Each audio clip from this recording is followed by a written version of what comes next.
Di sebuah desa kecil yang terpencil, hiduplah seorang nelayan tua bernama Pak Surya. Di usianya yang sudah mencapai 65 tahun, tubuh Pak Surya sudah mulai renta, namun semangatnya tetap menyala seperti dulu. Setiap pagi sebelum matahari terbit, Pak Surya mendayung perahunya yang kecil dan lapu ke tengah laut. Meskipun hidupnya sederhana, Pak Surya tidak pernah mengeluh. Selalu bersyukur atas rezeki yang ia dapatkan meskipun seringkali hanya cukup untuk makan sehari-hari. Suatu pagi, laut tampak tenang. Pak Surya mendayung lebih jauh dari biasanya, berharap hari itu dia akan mendapat tangkapan lebih banyak. Di tengah lautan biru yang sunyi, Pak Surya melihat bayangan yang besar mendekati perahunya di bawah permukaan air. Awalnya dia mengira itu adalah ikan besar. Mungkin ikan yang cukup besar untuk membuatnya pulang lebih awal. Wah, mungkin kali ini aku benar-benar beruntung, gumam Pak Surya sambil tersenyum, tangannya sigap merapikan jaringnya. Namun, ketika jaringnya ditarik, Pak Surya merasakan sesuatu yang berat. Dengan penuh tenaga, ia menarik jaring itu, berharap ada tangkapan besar. Tapi alangkah terkejutnya dia saat melihat seekor kura-kura besar dengan cangkang keemasan terperangkap di dalam jaringnya. Kura-kura itu tampak sangat lemah. Pak Surya segera menyadari bahwa kura-kura itu terjebak dalam jaring bekas yang melilit kakinya. Cangkangnya terlihat mengkilap di bawah sinar matahari pagi, dengan kilauan emas yang aneh namun indah. Seolah-olah cangkang itu terbuat dari emas sungguhan. Ya ampun! Apa ini? Kura-kura apa yang punya cangkang seindah ini? Tanya Pak Surya sambil mengelus cangkang kura-kura itu dengan hati-hati. Kura-kura itu menatap Pak Surya dengan mata yang tajam namun penuh kesakitan. Tanpa berpikir panjang, Pak Surya segera mengeluarkan pisau kecil dari kantongnya dan mulai memotong tali yang membelit kaki kura-kura tersebut. Tenang, nak, tenang. Aku akan melepaskanmu, bisik Pak Surya dengan lembut. Kura-kura itu tampak mengerti dan tidak memberontak. Pak Surya memotong tali dengan hati-hati, dan butuh beberapa menit hingga semua tali berhasil dilepaskan dari tubuh kura-kura tersebut. Begitu lepas, kura-kura itu bergerak pelan, menggerakkan kakinya seolah sedang mencoba mengembalikan kekuatan.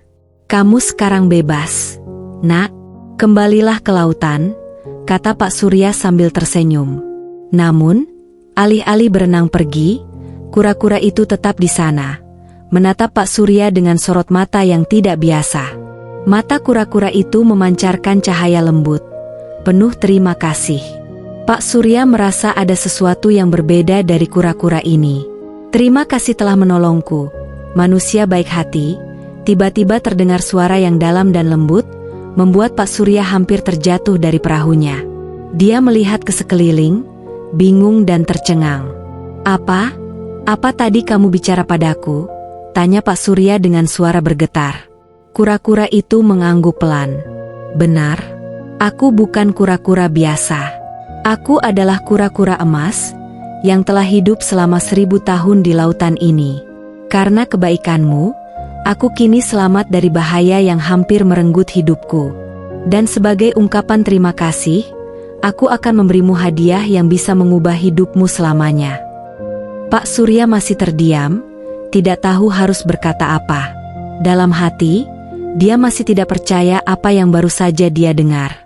Seekor kura-kura berbicara padanya, dan mengaku bahwa dirinya adalah makhluk ajaib berusia ribuan tahun.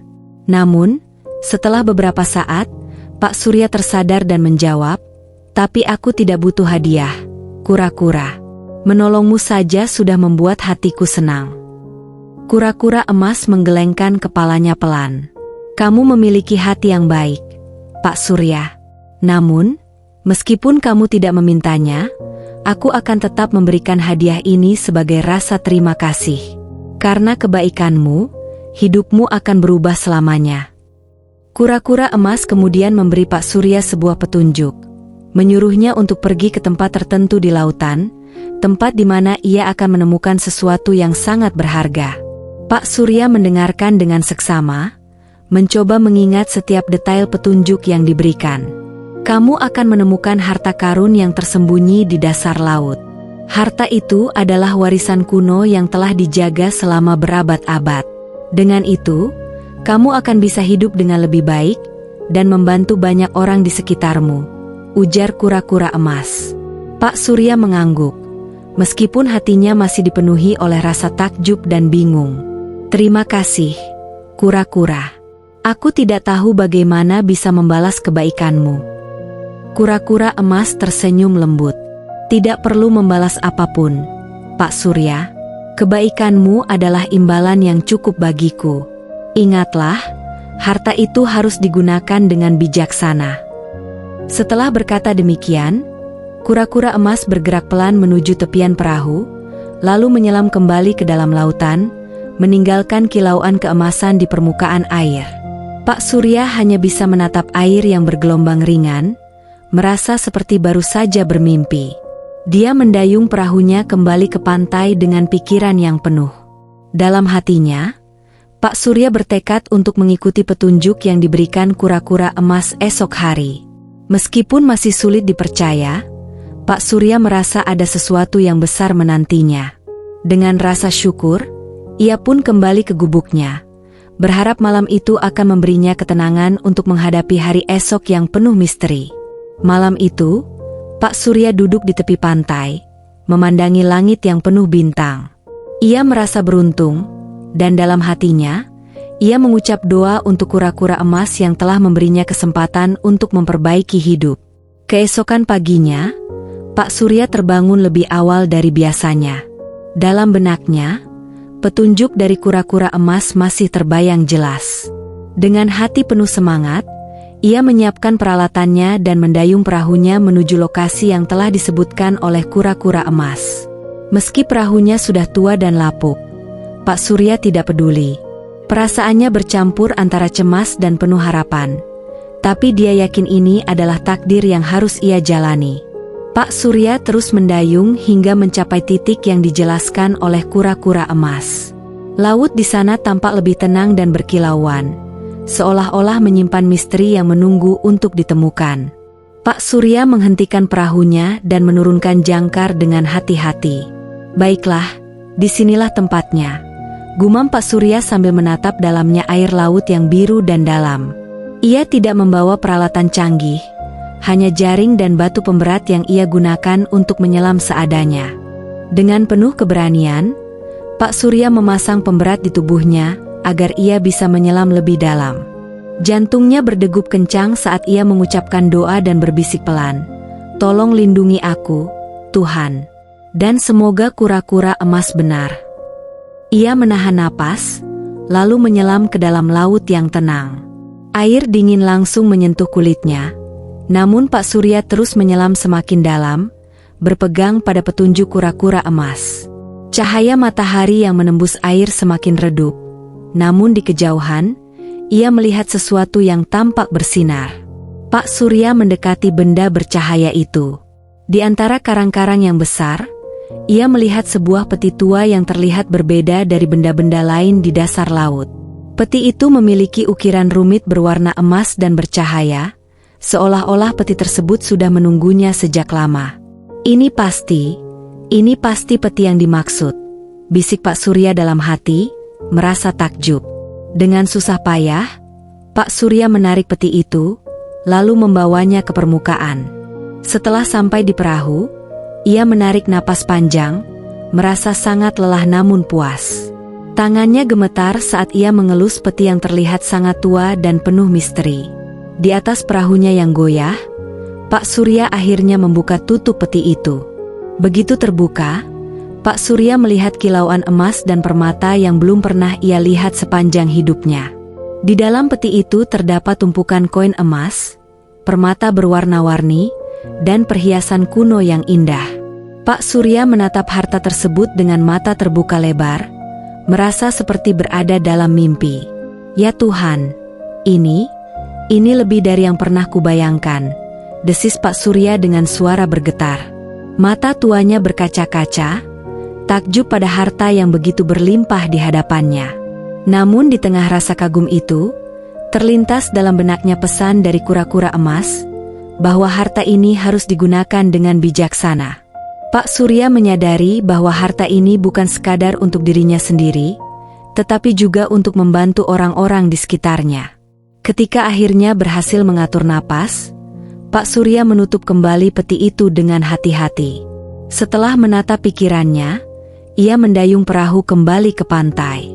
Meski kelelahan, wajahnya penuh dengan senyum lebar dan rasa syukur yang luar biasa. Di sepanjang perjalanan, Pak Surya merasa begitu damai, seperti ada beban besar yang terlepas dari hatinya. Sesampainya di pantai, ia melihat beberapa tetangganya yang juga nelayan sedang membereskan jaring mereka, bersiap untuk pulang setelah hari yang berat di laut. Salah seorang tetangganya, Pak Badu, menatap Pak Surya yang tersenyum penuh makna. "Pak Surya, kenapa wajahmu tampak begitu cerah? Apa kau menemukan sesuatu?" tanya Pak Badu dengan penasaran. Pak Surya hanya tersenyum sambil memandang peti itu dengan penuh arti.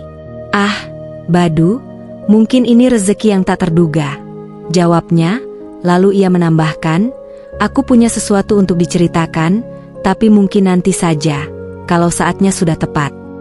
Pak Badu hanya mengangguk, masih tampak penasaran namun tidak mendesak. Pak Surya pun membawa peti itu dengan hati-hati ke rumahnya. Dalam perjalanan, hatinya dipenuhi oleh rasa syukur kepada kura-kura emas yang telah memberinya kesempatan untuk menemukan harta yang luar biasa ini. Sesampainya di rumah, Pak Surya meletakkan peti itu di tengah ruangan dan duduk menghadapnya. Ia terdiam, merenung dalam keheningan. Ia menyadari bahwa harta ini akan membawa tanggung jawab besar, bukan hanya untuk dirinya, tapi juga untuk kesejahteraan orang-orang di sekitarnya. "Terima kasih, kura-kura emas," bisik Pak Surya dengan air mata bahagia yang mengalir di pipinya. "Aku berjanji akan menggunakan harta ini dengan bijak." Malam itu, Pak Surya tidak bisa tidur. Dalam pikirannya, ia membayangkan berbagai cara bagaimana ia bisa membantu tetangganya, memperbaiki kehidupan orang-orang di desanya, dan membagikan kebahagiaan yang ia terima. Semua ini berkat kura-kura emas yang luar biasa itu. Keesokan harinya, Pak Surya sudah memiliki rencana besar. Ia berniat untuk merahasiakan sumber kekayaannya, namun ia berjanji pada dirinya sendiri bahwa kekayaan ini akan digunakan untuk kebaikan semua orang di desanya. Pak Surya merasa ini adalah cara terbaik untuk membalas budi kepada kura-kura emas, dan juga sebagai bentuk rasa syukur kepada Tuhan atas berkah yang begitu besar. Setelah berhasil membawa harta karun pulang ke rumah, hidup Pak Surya berubah secara drastis. Namun, alih-alih langsung menggunakan semua harta itu untuk dirinya sendiri, Pak Surya memilih untuk hidup sederhana seperti biasa.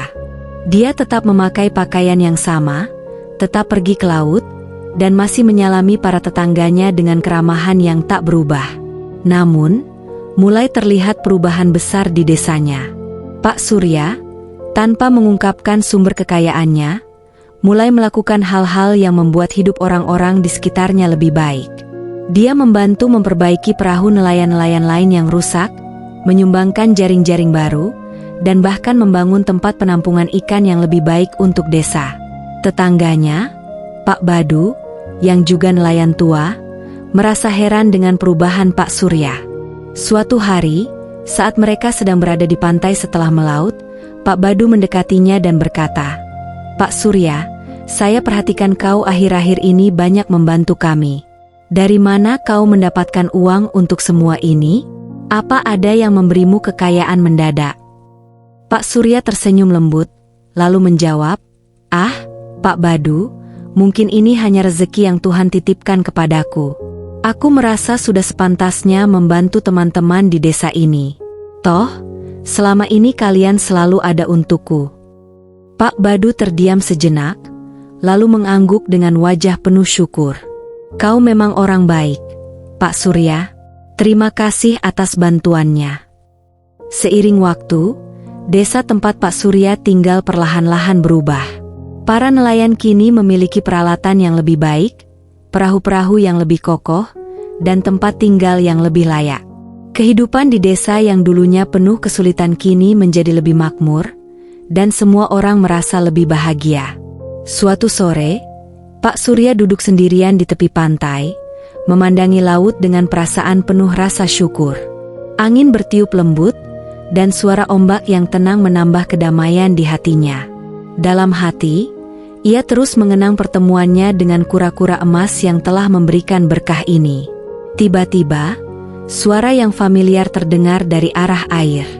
Pak Surya menoleh dan melihat kura-kura emas muncul di permukaan air, menatapnya dengan senyum lembut. "Pak Surya," panggil kura-kura emas. "Aku datang untuk melihat apa yang telah kamu lakukan dengan hadiah yang kuberikan." Pak Surya tersenyum penuh rasa syukur, lalu menunduk hormat kepada kura-kura emas.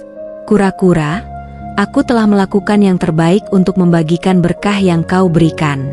Aku telah membantu tetanggaku dan membuat desa kami menjadi lebih baik." Kura-kura emas mengangguk dengan ekspresi puas.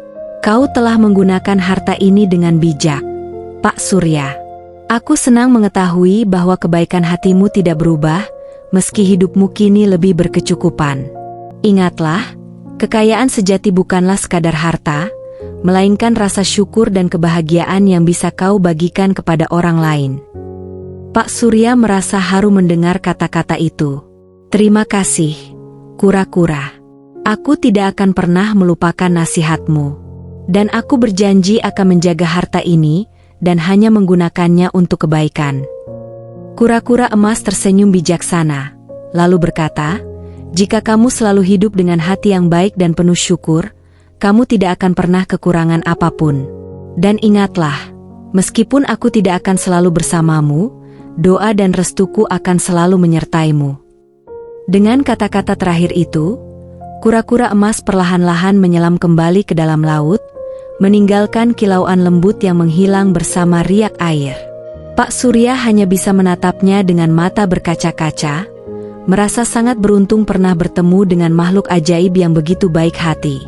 Beberapa hari kemudian, Pak Surya memutuskan untuk mendirikan sebuah tempat singgah di desanya. Tempat itu diperuntukkan bagi para nelayan yang membutuhkan tempat untuk beristirahat setelah melaut. Dengan hasil dari harta yang diberikan kura-kura emas, Pak Surya juga membangun fasilitas kesehatan kecil dan perpustakaan untuk anak-anak desa. Dia tidak ingin hanya dirinya dan para nelayan saja yang merasakan manfaat, tetapi juga seluruh generasi muda di desanya. Semua penduduk desa sangat berterima kasih dan semakin menghormati Pak Surya. Mereka tidak tahu dari mana kekayaan itu datang, tetapi mereka tahu bahwa kebaikan Pak Surya berasal dari hatinya yang tulus. Cerita tentang Pak Surya yang rendah hati dan dermawan menyebar ke desa-desa sekitar, hingga akhirnya banyak yang datang untuk belajar dari keteladanan dan kebijaksanaannya. Tahun demi tahun berlalu, Pak Surya tetap hidup dengan penuh rasa syukur dan kebijaksanaan.